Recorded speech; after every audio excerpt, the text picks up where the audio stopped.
So the last time you were talking about the movie It Ends With Us, which has turned into a big major story between Blake and Justin. I'm wondering what you're thinking about that, processing it, navigating it.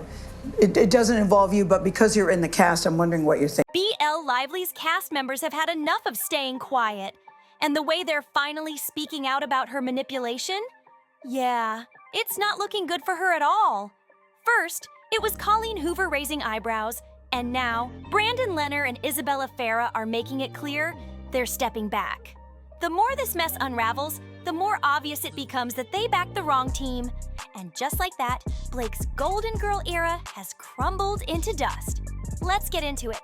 Starting with Brandon Lehnert, who plays Atlas, the childhood sweetheart of Lively's character, Lily, in It Ends With Us.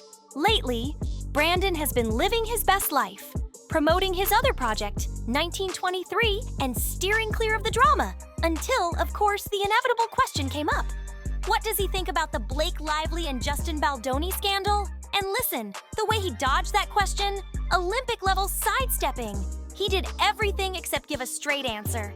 Instead, he threw out some textbook PR fluff like, "I just want people to remember why we made this movie.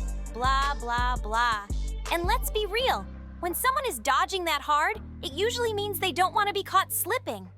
Sound familiar? Because Jessica Baldoni has been pulling the same move ever since her husband snatched the rights to the book. Even at the movie premiere, while the entire cast, including Brandon, was decked out in florals, standing behind Blake, Justin was laser-focused on one thing, making sure he didn't get thrown under the bus. And now, the entire cast is keeping their distance. And just like that, Brandon Lehnert is flipping the script. Not even a little shaken, he's out here twisting Justin's own words. But in reality, he's just repeating exactly what Justin has been saying all along. This movie was made to create an impact, especially for those who have experienced DV. So after all the sides were taken, after the drama exploded, and after the damage was done, now, suddenly, the cast is remembering the real purpose of the movie?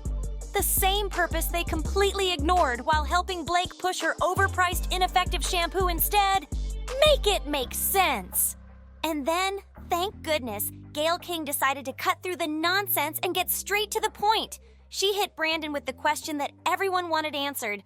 Are you Team Blake or Team Justin? His response? Game-changing. Brandon simply said, "I am Team It Ends With Us." Boom. There it is. He said it, and that alone proves that the cast is jumping ship. They won't outright say they're siding with Justin, but let's be real, this is their way of distancing themselves without making it too obvious. Playing neutral is the only safe move left. Which, honestly, they should have done from the start. But just in case it's not clicking how huge this shift is, let's rewind a little. Back in December 2024, Brandon was 10 toes down for Blake. He was all in, reposting her legal complaint against Justin Baldoni on Instagram, heart emoji and all, basically telling the world to believe Blake no matter what. Now, a few months later, radio silence. No more public support. No more heart emojis. Nothing. And people are rightfully asking, what changed? Because Brandon Lehnert was all about backing Blake when she accused Justin Baldoni of SA and a smear campaign. So now the real question is, why the sudden switch? Brandon Lehnert wasn't just quietly supporting Blake. He was all in. Back on Wednesday, he publicly posted Lively's SA complaint against Justin Baldoni and Wayfarer Studios on his Instagram story, tagging her with a heart emoji for the world to see. And this is where we need to talk about just how fast Hollywood can turn on you. At first, it seemed like everyone was riding for Blake. She was the bigger star, the bigger name, and when she came forward with these accusations against Justin, it looked like an easy call. But now, the tide is shifting. People are actually looking at the facts and realizing that being a beloved actress doesn't automatically mean you're telling the truth. And with new evidence coming to light, even her own co-stars are questioning if they jump to conclusions too fast. Which brings us right back to Brandon Lehnert's latest switch-up. Suddenly, the love emojis are gone. Now, let's talk about this whole staying neutral thing. Because in Hollywood, neutrality is just a fancy way of saying, I'm waiting to see who wins before I pick a side. And let's be real, The cast has definitely read Justin's lawsuit. They're playing it safe, treading lightly because nobody wants to mess up their career over someone else's mess. Especially not when things are getting legal. But here's the problem. Brandon's initial reaction hasn't been forgotten. He was loud when he stood by Blake, and now this half-baked attempt at backtracking? It's not cutting it. Because in the court of public opinion, once you pick a side, there's no undoing it. Like it or not, this is going to follow him for a long, long time. And people will not stop asking why he was so quick to help take down a man who might have been innocent. Isabella Farah is backpedaling big time. The actress who plays young Lily in It Ends With Us has suddenly gone radio silent. She was once riding with Blake, waving her flag high, but now, crickets. And we all know how this goes. When people start quietly backing away, it usually means they know something the rest of us don't. Isabella's role in this drama? It's messy. She's been named in both Blake and Justin's lawsuits. In Justin's suit, there are screenshotted texts supposedly from Isabella, where she thanked him for an incredible experience on her first feature film. She wrote, "You are such a wonderful, smart, and sincere director. You created such a comfortable, safe space for me to fully step into this role. I couldn't have asked for a more welcoming environment. It will stay with me for the rest of my life." But here's the kicker. Justin's suit claims that Isabella worked closely with him when Blake wasn't on set. It wasn't until she spent time with Blake during the movie promotions that Farah suddenly flipped the script, shunning Baldoni and turning against him. Now, I remember something from the It Ends With Us premiere. Isabella was basically fangirling over Blake. She was all over her, talking about how it felt surreal just being in Blake's presence. And that outfit she wore, a floral dress, bracelets, shoes, all from Blake herself, that's some serious fan vibes. But there's more. Isabella didn't just stick with Blake. She had to after Blake dropped the bomb about her role being secured thanks to Taylor Swift's influence. Turns out, that wasn't exactly the full truth. But honestly, Blake didn't just have her dragons controlling Baldoni. She had the whole cast, including Justin, completely under her thumb, playing by her rules, and guess what? They obeyed. Taylor may have had a little pull behind the scenes, but it was Blake running the show. Isabella Farah has been suspiciously silent ever since Justin Baldoni started dropping receipts. And now, most people are convinced Brandon Leonard and the rest only backed Blake because it was the safe move. Let's be real. Nobody wanted to be labeled as someone who doesn't believe a woman in a situation like this. But now that the truth is looking a lot more complicated, Brandon is making sure he doesn't go down with the ship. And speaking of shifting alliances, ever since Leonard's interview, people have been reevaluating just how much influence Blake had over the cast. Turns out, way more than Justin ever did. In fact, the only reason Blake was able to pull so many strings was because even Justin knew his career was on the line if he didn't play nice. And that's exactly how we ended up with Ryan Reynolds' version of the rooftop scene instead of what Justin originally planned.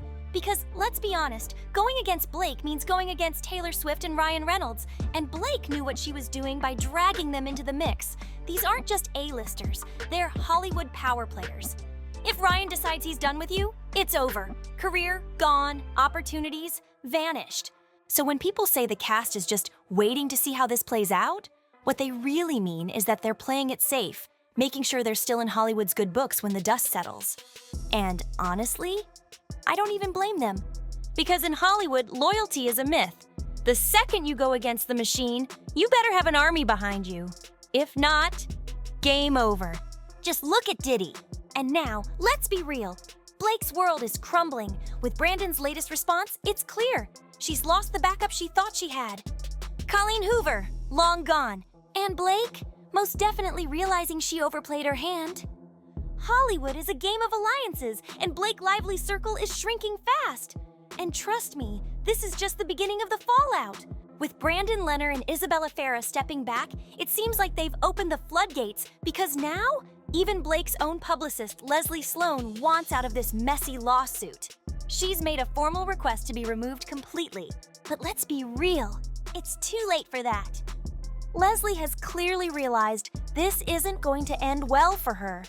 But for those who missed how she even got caught up in this, here's the breakdown. According to Baldoni's lawsuit, Leslie Sloan wasn't just Blake's publicist. She was allegedly the mastermind behind the scenes. The woman pulling strings for Hollywood's elite, making bad PR disappear, and cleaning up every mess. And that's exactly why Blake turned to her when she decided to take down Baldoni. But at what cost?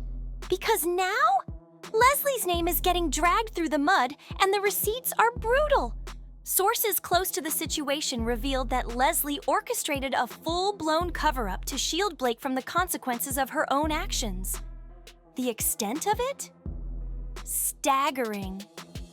She allegedly silenced whistleblowers, manipulated narratives, and even discredited Justin Baldoni, all to protect Blake. And it doesn't stop there. Leaked emails and messages supposedly prove a deliberate attempt to frame Baldoni while keeping Blake's image spotless. An anonymous insider put it bluntly: Leslie had no problem throwing anyone under the bus if it meant protecting her client's image. She knew exactly what she was doing, and she did it without hesitation. And guess what? This all lined up with the exact moment Baldoni started getting hit with bad press, something his lawyers are now using against them in court. The cover-up is unraveling, and at this point, Leslie Sloan might just go down with it. The receipts are out, and they're damning. Turns out, the smear campaign against Justin Baldoni was allegedly planned long before that explosive New York Times article ever dropped. And who was behind it? Leslie Sloan. That's how powerful, connected, and ruthless she is. Allegedly. But now? Suddenly, she wants her name wiped from Blake's case. Why? Because teaming up with Blake might just be her downfall. But here's the problem. Unlike Blake, Sloan is actually named in the lawsuit. She doesn't get to just walk away. She's in. Not only is she set to testify, but she's about to burn through every dime Blake paid her just to cover her own legal fees. And get this, she's demanding that Justin foot the bill. That's not happening. With more evidence surfacing, the truth is becoming undeniable. This wasn't some misunderstanding. Baldoni was set up. And the masterminds? Leslie Sloan and Blake Lively. Even with false accusations and a full-scale attack on his character, Justin stood his ground. He refused to be another casualty of Hollywood's twisted power games. And now that the cast members are jumping ship, it's making Blake's claims look real suspicious. The shift in public opinion? Massive.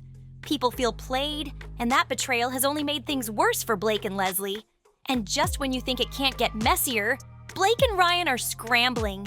In a last-ditch effort, they've filed a motion to dismiss Justin's $400 million defamation case, trying to get it thrown out before it gets any uglier. But let's be real, this move reeks of desperation. There's no way they're dodging the heat now. And if that wasn't wild enough, Blake still doesn't seem to grasp how serious this is. She's out here acting like she gets to pick and choose who questions her. She even suggested she might refuse to sit for a deposition if Justin's attorney, Brian Friedman, is involved. Newsflash: that's not how this works. Legal experts are already clowning her for this weak attempt, making it clear. No judge is about to entertain that nonsense. At this point, Blake and Ryan's entire defense is looking real shaky. More and more people are standing with Justin, especially as stories about his kindness keep surfacing. Like how he let someone stay at his home after they lost everything in the LA fires. Meanwhile, over in Blake's camp, it's full-blown panic mode. Everyone is scrambling, distancing themselves as fast as possible. But let's be honest, the damage is already done. And if this case moves forward like it's expected to, they're in for a rude awakening. So what do y'all think? Are people finally waking up to Blake's manipulation, or is there more to the story? Drop your thoughts in the comments. I need to hear what y'all think. And while you're here, hit that like button, subscribe, and turn on those notifications so you don't miss a single update. Because trust me, this drama is far from over. Stay locked in, and I'll see you on the next one.